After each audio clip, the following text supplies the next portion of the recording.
In theory, New Game Plus is an absolutely killer feature, encouraging players to go through the story again, not just with everything being exactly the same, but perhaps upgrades they didn't have before, keeping their skills, keeping their gear, basically having a similar experience but elevated. Life is short, we're all time poor, and there are far too many great games to play, so you can't really blame players for being a little irritated when there are features that are awesome in New Game Plus that are only made accessible on a second playthrough. I'm Jess from WhatCulture, and here are 10 New Game Plus features we should have started with.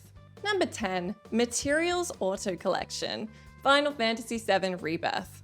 If there was any proof needed that Square Enix absolutely laughed at the prospect of respecting players' time, especially when it came to the Final Fantasy VII new games, Rebirth is definitely a victim of absolutely woeful padding. While exploring the game's semi-open world, you need to hold down the triangle button in order to individually hoover up useful items strewn throughout the environment. In 2024, it seems maddening that any video game with so much stuff to grab wouldn't simply let players auto-collect them by running in their general vicinity. And yet, ever a game to turn even the most basic interaction into a Senate hearing, in Rebirth, of course you have to press a button to do it. It's fine at first, but this is a long game, and since you're already navigating through so much padding and busy work, it becomes absolutely infuriating long before the game's runtime is up. Adding insult to injury, players who continue exploring the game world after beating the story will find an option in the extra settings menu,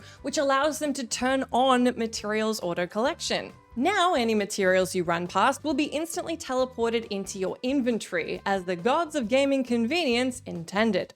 Number 9, Face Paint, Horizon Zero Dawn. Face paints in Horizon Zero Dawn are, of course, a hilariously trivial feature when we really think about it, and they are purely cosmetic, but they're in the game, and they're possible, so we want it. There's no perceptible narrative or gameplay reason to keep players at arm's length from this feature, and yet Guerrilla Games decided to hide it behind not one, but 2 playthroughs. That's right, in order to give Aloy customizable face paint, you need to beat the game, then beat a New Game Plus playthrough. And to make it even more of a chore, that second run has to be on hard difficulty or higher. Only on your 3rd playthrough will you be granted access to face paint, by which point we're assuming you're probably over it and you've done everything you want or need to do, and then some. Twice. Thankfully, Guerrilla at least changed this for sequel Horizon Forbidden West, with players instead unlocking face paint throughout the story, as can be applied by a painter at any of the game's settlements. Number 8, Easy and Challenge Mode, Pokemon Black and White 2. While it's not uncommon for games to decide they want to gate the high difficulty settings away from you so you don't experience them in your first playthrough, it's unusual for all difficulty settings to be hidden behind your first run.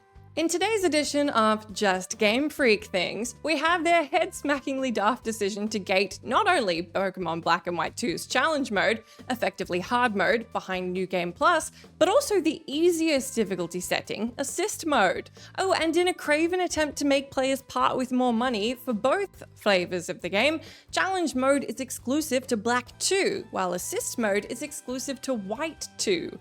What?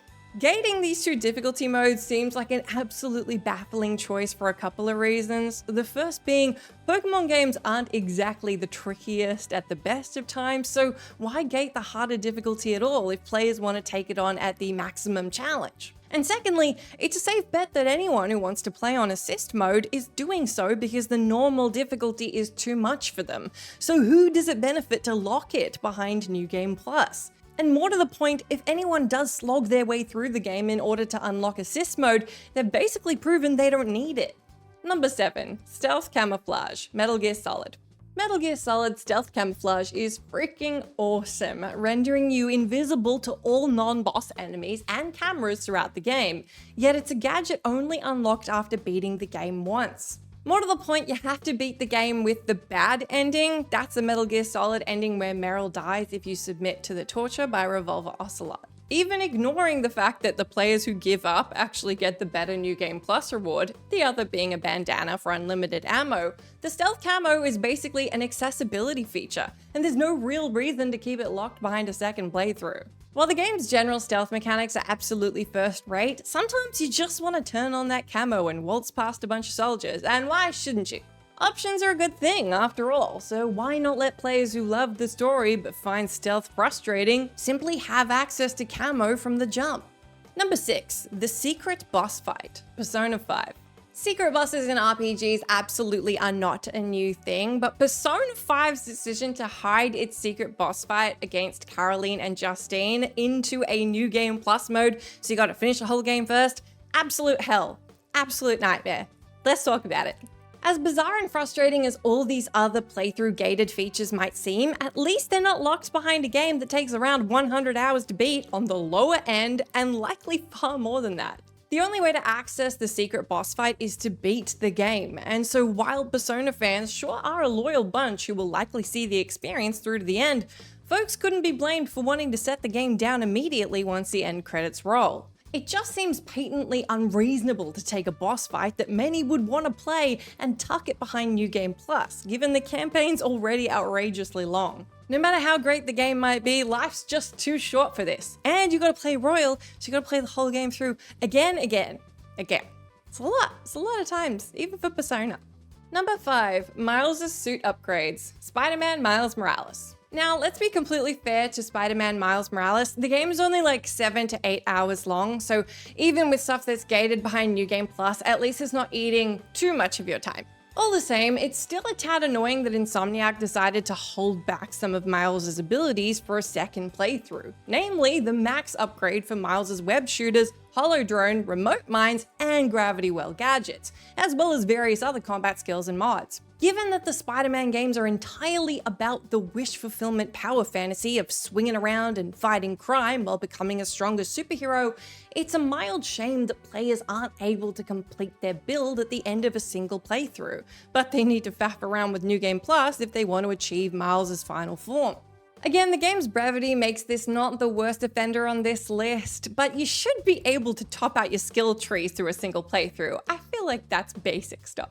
Number 4, the Grade Shop, Tales franchise. In the Tales RPG franchise, players can earn a currency for performing well in battle, completing side quests, and so on, which can then be spent on nifty benefits in the Grade Shop on a second playthrough. These benefits include things like raising your character's levels, their carry capacity, boosting their experience to double, and things like changing enemy drop rates. Basically, the Grade Shop presents a suite of modifiers which allow players to tailor the gameplay to their precise preferences. It's a neat idea, albeit one that would be better if it were available on an initial run through each Tales game. While there's absolutely an argument to be made that the Grade Shop could make the games too easy, being able to progressively unlock accessibility and time-saving features throughout each of the series' hefty campaigns seems far more useful than trapping it behind repeat playthroughs. After all, how many but the die-hard Tales fans are really playing these games more than once before moving on? Number 3, change outfits outside of battle. Like a Dragon, Infinite Wealth. Like a Dragon, Infinite Wealth allows players to change up the appearance of their party during battle through the game's ludicrously entertaining job system. But for reasons that make basically no sense to anyone outside of Ryuga Gotoku Studio, this is initially restricted outside of battle. Though you can simply use a changing room to switch out the way you look during battle, there's no way to change what you're wearing as you mill about town, which is kind of a shame. Your first playthrough, you basically have to be in your default duds. It isn't until you beat Infinite Wealth and unlock the Premium Adventure, effectively its version of New Game Plus, which allows you to keep playing in the game world post-completion, that your battle outfits will also be worn by your party outside of battle. Given that the costumes are purely cosmetic and offer nothing advantageous gameplay-wise, it's super odd to deny players the ability to customize Ichiban and Company's drip during their first run through the game. Plus, this is another game that is pretty darn long, like 40 to 50 hours on the lower end, so only providing this to players for their second run seems like kind of a shame. Number 2, Red Lightsaber, Star Wars Jedi Survivor.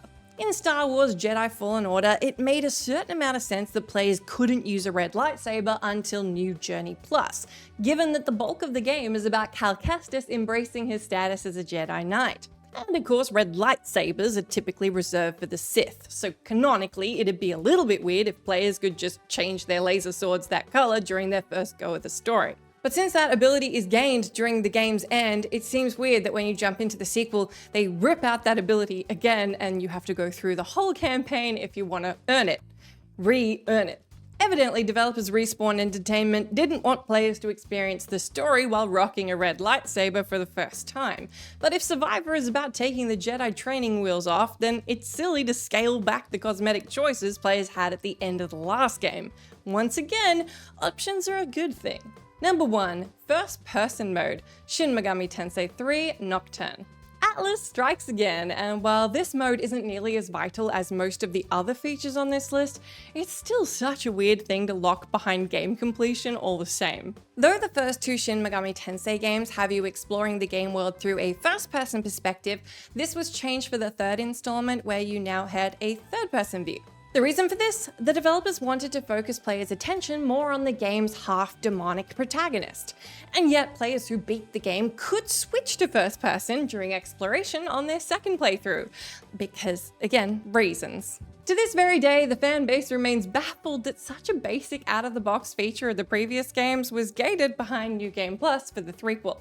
Even with the developers' rationale, which we are doing our best to understand and respect, it's just a wild thing to not include the first way through, especially since that's the way the games used to be. And again, this is a 50-hour game, and options, we love options. Options are good, please give us options.